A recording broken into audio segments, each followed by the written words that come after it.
Okay, today I'm going to be trying to clean up this filthy mess that came about because I had some water lilies planted in dirt instead of clay, and all the dirt washed out, and now I have a big muddy mess.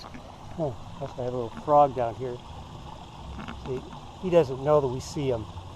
Anyhow, what I'm going to be doing is using a two-step method to get this mud out of the water. Now this has been filtering with a regular pond filter now for about a week and a half, and you can see that it's still so dirty you can't see, you can't see a foot down. And it's also been vacuumed. It just won't clear itself up. So what I'm going to do is I have two filters, mechanical filters I'm going to be using.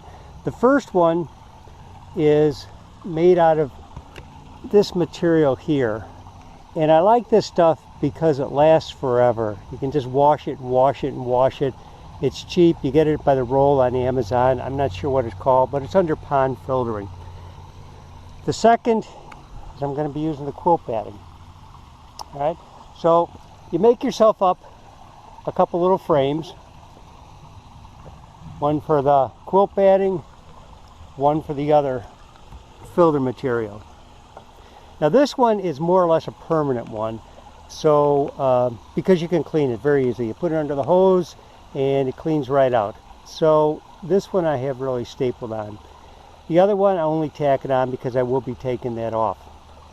So let me wrap this other one with the quilt batting, and then I'll show you how I put it into the skimmer. Okay, start by cutting out the quilt batting so that it has enough to wrap around both sides of this little filter or little frame that I made, and just put it like that. Now this is really thin. This is probably about 3. It's covered on the front, it's covered on the back, and now it's going to be covered a couple more times. So that's about 4 layers. And then just very lightly. So let me show you how I put this into the filter.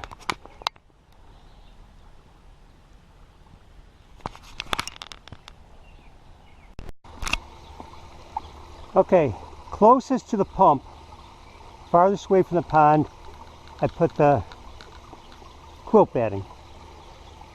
And the reason is that that's going to be my last source of filter material. Next, I put in this reusable stuff that you get by the roll, and that will pick up the first or second set of dirt, not set of dirt, but the dirt that's coming through. It'll try to keep the quilt batting cleaner for a longer time. Then I got another little piece to stick that in. Again, I'm trying to keep the quilt batting from having to absorb as much of the dirt as possible. Now, can you hear this noise? You can see or not. This is the automatic water feeder, and what's happened is as I'm putting this in, it's slowing the flow of the water down, and by slowing the water down, it's going to be dropping the water level on the pump. So it's a good idea, if you're putting a pre-filter in, to have an automatic filler. It's always a good idea to have an automatic filler in, but especially if you have a pre-filter, because as this gets clogged, it's going to start slowing the water down, and then your pump is going to get exposed. Alright, so now I have that in. Put this back. These are just little brushes, and again that'll catch a little more stuff. Next, I'll put my net in, and finally, if you have any scraps of the quilt batting, stick them in, because what's happening is everything that's going to this pre-filter is helping to sort the dirt out of the water.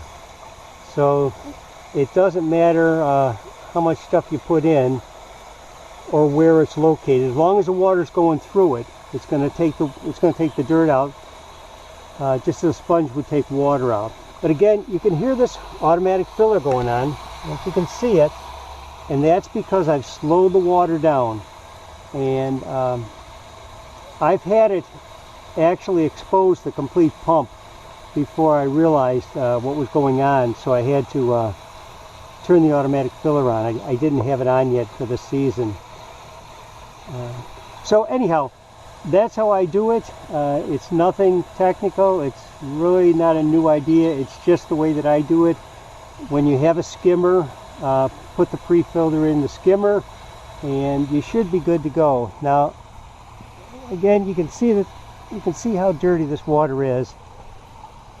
So I'll come back in a couple days or whenever this clears up, and I'll show you the difference that it makes.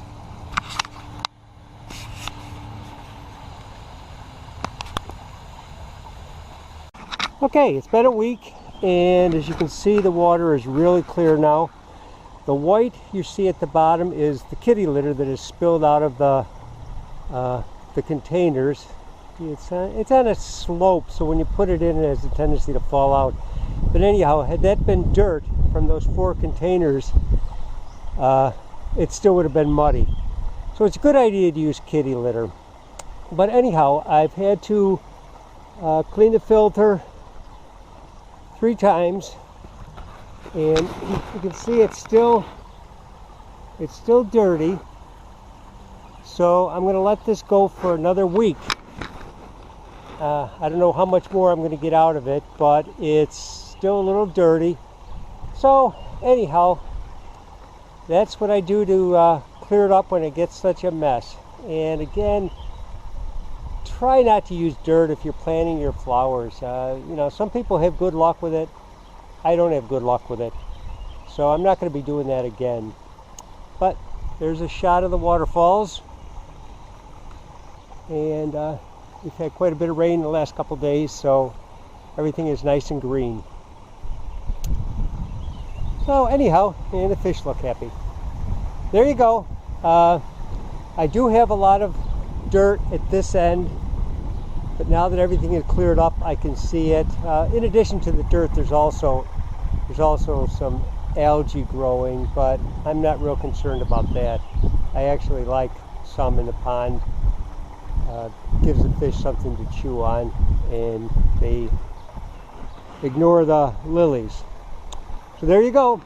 Have a good day.